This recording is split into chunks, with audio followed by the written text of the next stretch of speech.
Continuamos en la mañana más amable de la televisión colombiana, la mañana de Teleamiga Internacional, Televisión de Valores. Hoy en la entrevista, la invitada especial, la doctora Isabel Londoño, directora de la Fundación Mujeres por Colombia. Bienvenida. Gracias, Adolfo. Qué grato estar en este ser con no solo la representante de las mujeres, sino la representante de la belleza y la inteligencia en la mañana de Teleamiga. Pero hoy no vamos a hablar del tema concreto de las mujeres. De belleza no vamos a hablar hoy. No vamos a hablar de belleza. No. Vamos a hablar de educación. Listo. Se firmó el acuerdo con FECODE a las 2 de la mañana, el 12%, evaluación, que es un tema muy importante. La variable es que la evaluación es presencial, no por escrito. Y una bonificación anual para los que tienen el mayor escalafón, el 14. También se habla de la licitación, que no es un tema en la petición del sindicato de la salud. Van a vigilar más las licitaciones de salud. Pero yo no sé si se justifica un paro de 14 días. 14 días duró el paro. ¿Cuánto duró el paro? 10, 14 días para concretar estos puntos. No sé. ¿Cuál es su lectura? Pues la primera cosa que tal vez hay que resaltar es que en las palabras de la ministra en la página del ministerio, esto no es un acuerdo, sino un preacuerdo. Y entonces eso me produce un poco de preocupación porque pues entonces un preacuerdo significa que todavía no está finiquitado. Entonces yo creo que tal vez hay que darle un compás de espera a la evaluación de los resultados de este paro hasta que no tengamos realmente lo que es el acuerdo final, ¿sí? Ahora, como tú lo dices, estos 4 puntos, digamos, en los temas sindicales, evaluar que una huelga valió la pena o no valió la pena, pues es un poco complejo. Si uno no está metido dentro del sindicato, por un lado, y lo otro es tan rápidamente. Yo creo que lo que no vale la pena es que en Colombia haya que hacer una huelga para considerar puntos tan importantes como si la remuneración de los maestros es justa o no es justa, si el sistema de salud que tienen los maestros es un sistema de salud razonable o no es razonable, y si la evaluación que hay que hacerle a los maestros puede mejorarse, incluyéndole factores tan importantes como observación en el aula. El salario de los maestros, escúcheme que la interrumpa, es bajo con respecto a no solo Latinoamérica, sino al mundo en general. El salario de los maestros es bajo en todo el mundo, ¿sí? En todo el mundo el salario de los maestros está más bajo que si uno piensa, por ejemplo, cuánto se gana una persona que estudió ingeniería recién graduada versus cuánto se gana un maestro o una maestra recién graduada. En todos los países del mundo el salario es más bajo para los maestros. Entonces, digamos que eso no es lo anormal, tal vez lo anormal era la diferencia tan grande, porque según el Ministerio de Educación el salario promedio de ingreso de un profesional es 2.800.000 y el salario promedio de ingreso de un maestro es 1.200.000, entonces eso es más del doble. Yo creo que esa brecha, nosotros somos un país lleno de brechas y esta era una brecha que teníamos que ayudar a cerrar, para que de pronto existe una diferencia, porque eso es normal, pero no una diferencia que es superior al 100%. Bueno, el problema de la calidad de la educación está sobre la mesa.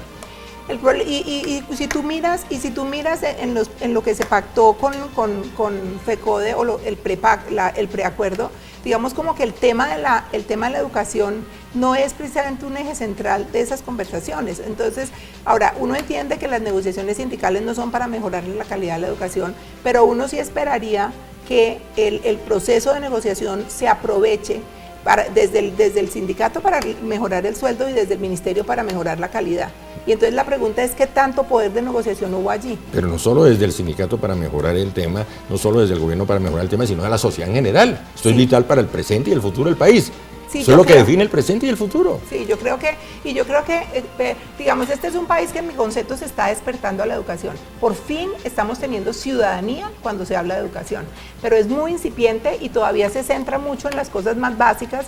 Entonces vi que mucha gente en las redes sociales, en la calle, en los buses, en toda parte hablaba sobre el tema de la educación, sobre el tema de los salarios, pero queremos que la conversación se expanda a que hablemos sobre la calidad de los maestros, la colaboración de los padres de familia en el proceso educativo y su participación en los consejos de padres, el tema de los textos escolares, el tema de las instalaciones, el tema del currículum. O sea, tenemos que incluir muchas otras cosas en la conversación de educación. El tema de la democracia educativa, eso está en la ley, pero no se cumple. Eso no se cumple. Y uno ve como ciudades como Bogotá, que tienen niveles de educación mucho más altos que el resto del país, que todavía tiene una conversación muy básica sobre educación. Entonces yo creo que tenemos que conversar sobre qué es lo que se está enseñando en el aula, cómo se está enseñando en el aula. Tenemos que conversar también en qué tan útil está siendo esta educación para que nuestros hijos e hijas tengan una vida, puedan conseguir trabajo, ser independientes, ser ciudadanos, respetar la ley. Educación para el desempleo, lo que tenemos hoy en día. Pues yo creo que en la medida en que la educación, en que no tenemos no tenemos un sistema que sea completamente fluido, en el sentido de que la gente pueda ir adquiriendo mayores niveles de educación conforme lo esté requiriendo su trabajo.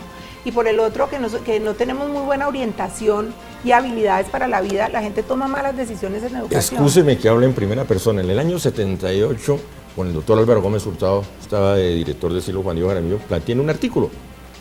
Me acuerdo que iniciaba con la siguiente frase: hasta hace unos años el hecho de ser profesional significaba que la persona tenía su futuro asegurado. Sí. Hoy, estoy hablando del 78, hoy desafortunadamente la realidad es otra. Y eso es lo que está pasando. ¿Qué le garantiza a usted un título profesional hoy a nivel de empleo?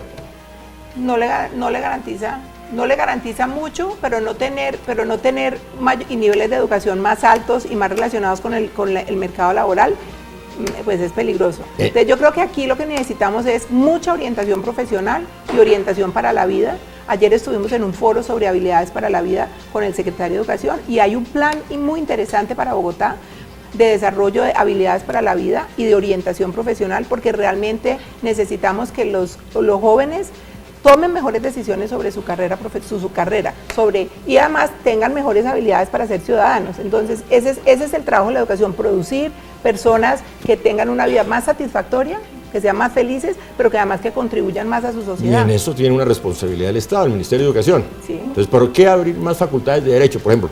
Yo creo que aquí debemos preocuparnos por las facultades de educación, Adolfo, porque realmente creo que el ministerio y la sociedad tienen que ponerle una lupa a las escuelas, a las facultades de educación, porque las facultades de educación, la calidad de las facultades de educación no es uniforme.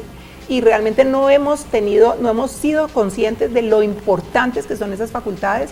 Creo que tenemos que invitar a muchas más universidades a crear facultades de educación para que haya una verdadera oferta y que haya mucha oferta y las personas que quieren ser maestras o maestros puedan realmente escoger buenos programas. No solo no es uniforme en las facultades de educación, en todas las facultades. En todas. En esta semana aparece un artículo donde su futuro profesional depende de la universidad donde usted salga.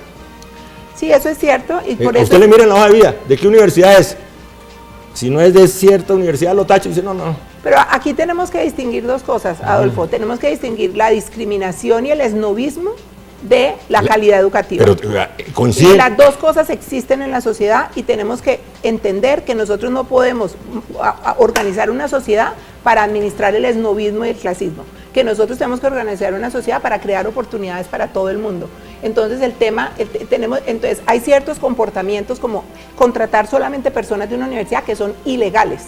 Totalmente. Y eso no podemos decir que es que eso está bien y que eso es calidad. La calidad es otra cosa, porque la calidad para un técnico en televisión es una cosa, la calidad para un abogado es otra cosa, la calidad para una médica es otra cosa. Entonces nosotros tenemos que tener sofisticados modelos de evaluación de la educación para poder tomar las decisiones bien tomadas y no hacer juicios y además no excluir a personas por razones que tienen más que ver con su clase social y su nivel económico que con la universidad donde se Pero graduan. sí hay una diferencia en calidad entre la educación pública y la educación privada. Pues sí, hay universidades públicas de mucha mejor calidad de universidades privadas. Y viceversa. Y viceversa. Entonces. Pero el termómetro está más alto en las universidades privadas. ¿Quién sabe? Esa es una conversación que tiene que ver con cómo estamos midiendo la calidad de las universidades en Colombia. Pero es solo por el tiempo. Tiempo, por ejemplo, en la educación primaria. Educación pública. Pero estamos hablando de universidades o de colegios. No, pero todo lo que incide en la educación. Sí. El tiempo, por ejemplo. En términos de la educación básica, el tiempo en el aula es mucho más alto en los colegios privados. Eso es cierto y eso incide sobre la calidad. Pero cuando hablamos de universidades, la conversación es distinta. Se nos acabó el tiempo. ¿Pero por qué? Porque el tiempo, como el tiempo es así. Un lugar común. El tiempo en televisión es muy corto. Es cierto, es un placer de todas formas hablar sobre este tema. Adolfo, hay mucho por hablar, invitar a las televidentes y a los televidentes a que se informen sobre el tema educativo, que es un tema muy importante para nuestra vida. Hay que meter a la sociedad en el debate. Exacto. Definitivo, la calidad de la educación y el futuro del país. Qué grato verla, doctora Isabel Orrego. Gracias, Adolfo. Ya continuamos en la mañana de Teleamiga Internacional, Televisión de Valores, después del corte.